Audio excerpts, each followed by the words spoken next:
Agora vou lembrar a minha impureza passada e as corrupções carnais da minha alma. Não porque eu as ame, mas para que eu possa amar a ti, ó meu Deus. Por amor ao teu amor, eu faço isso, revisitando os meus caminhos mais perversos da própria amargura da minha lembrança, para que tu possas me tornar doce.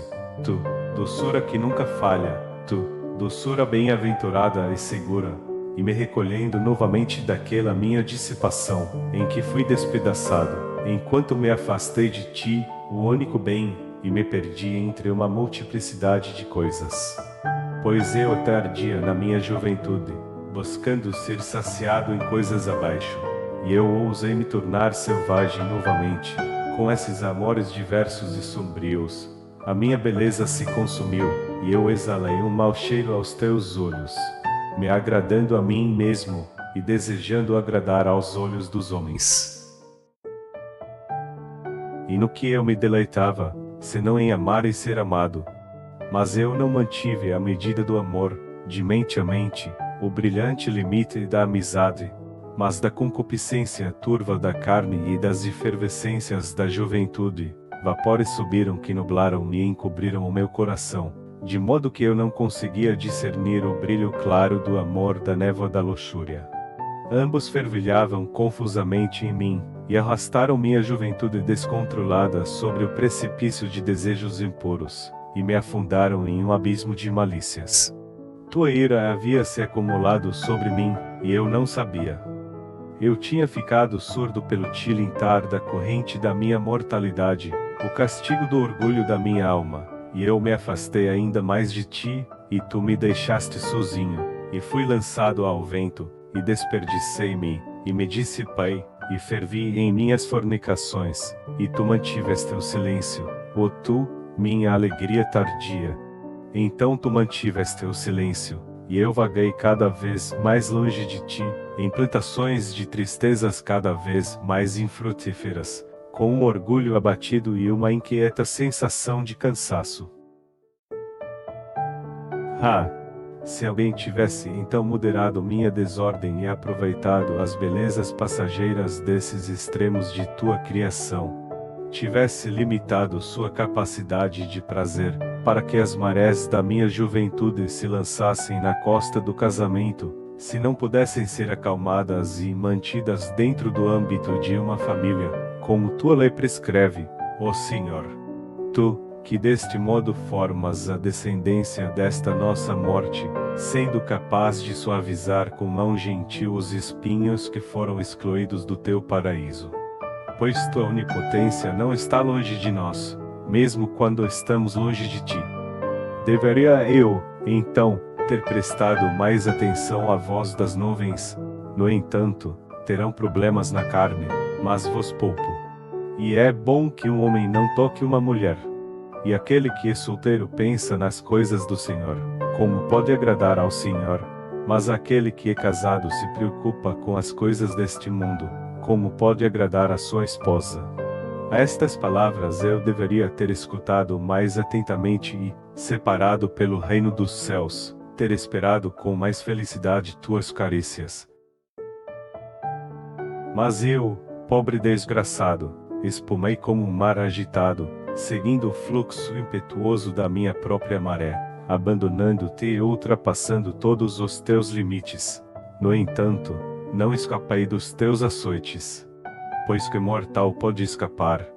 Pois tu estavas sempre comigo, misericordiosamente rigoroso, e salpicavas com a liga mais amarga todos os meus prazeres ilícitos, para que eu pudesse buscar prazeres sem liga. Mas onde encontrar tais prazeres, eu não conseguia descobrir, senão em ti, ó Senhor, que sinas através da tristeza e nos feriste para curar, e nos matas, para que não morremos de ti. Onde estava eu e quão distante eu estava exilado das delícias da tua casa, naquele 16º ano da idade da minha carne, quando a loucura da luxúria, a qual a desavergonhada licenciosidade humana dá livre permissão, embora não licenciada pelas tuas leis, tomou o controle sobre mim, e eu me entreguei totalmente a ela. Meus amigos, enquanto isso, Não se preocuparam em salvar a minha queda através do casamento. A única preocupação deles era que eu aprendesse a falar excelentemente e me tornasse um orador persuasivo. Naquele ano, meus estudos foram interrompidos, pois após meu retorno de Madaura, uma cidade vizinha para onde viajei para aprender gramática e retórica, estavam sendo providenciadas as despesas para uma viagem adicional a Cartago. Isso foi mais uma decisão do que uma possibilidade de meu pai, que era apenas um pobre homem livre de Tagaste. A quem eu conto isso?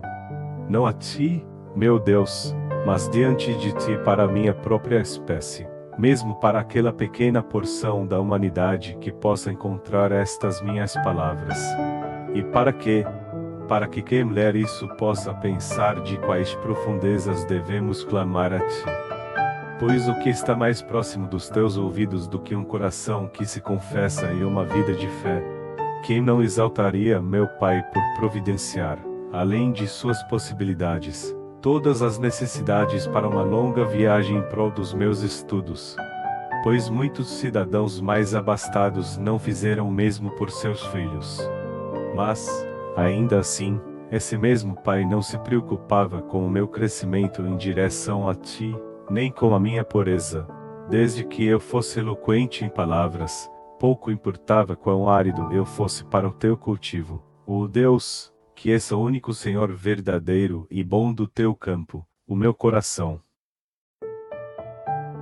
Mas quando estava no meu 16º ano, vivia com meus pais e deixei a escola por um tempo, um período de ociosidade se interpondo devido à estreiteza das posses dos meus pais. Os espinhos dos desejos impuros cresceram acima da minha cabeça, e não havia ninguém para arrancá-los. Quando meu pai me viu nos banhos, já crescendo em direção à idade adulta e cheio de juventude inquieta, ele, como antecipando a chegada dos seus descendentes, contou alegremente à minha mãe, regozijando-se naquela agitação dos sentidos em que o mundo te esquece como Criador e se apaixona pela tua criação, em vez de por ti, através das exalações desse vinho invisível da sua vontade própria, desviando-se e inclinando-se para as coisas mais baixas. Mas no coração da minha mãe, tu já tinhas iniciado o teu templo e a fundação da tua santa morada, enquanto meu pai era apenas um catecumeno e isso apenas recentemente.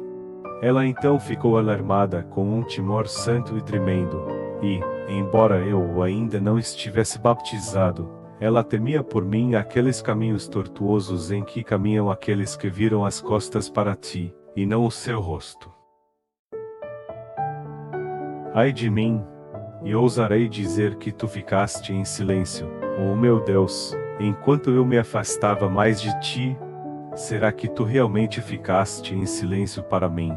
E de quem senão teu foram essas palavras que por minha mãe, tua fiel serva, cantaste em meus ouvidos? Nada disso afundou em meu coração, a ponto de praticá-lo.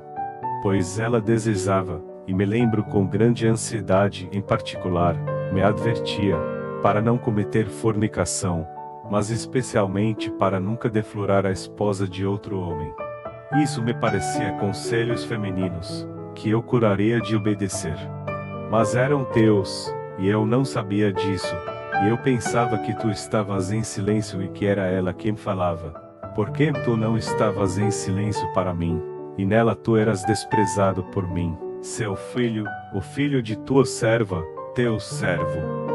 Mas eu não sabia disso, e corri cegamente com tal cegueira, que entre meus iguais eu tinha vergonha de uma menor falta de vergonha, quando ouvia-os se vangloriar de sua libertinagem. Sim, e quanto mais se vangloriavam, mais degradados estavam, e eu me deleitava, não apenas no prazer do ato, mas no elogio.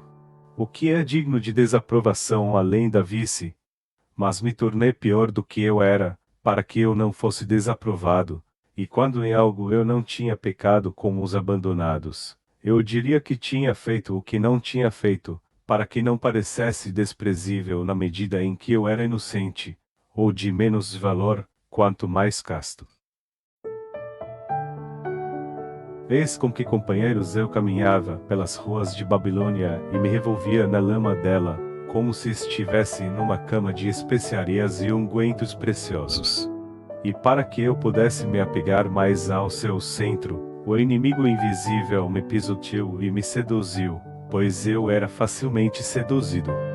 Nem a mãe da minha carne, que agora havia fugido do centro de Babilônia, mas ainda caminhava mais devagar nas suas bordas, me aconselhou a castidade, tomando cuidado ao que ela ouvira de mim pelo marido, para conter dentro dos limites do afeto conjugal, se não pudesse ser aparado até o cerne, o que ela sentia ser pestilente no presente e perigoso para o futuro.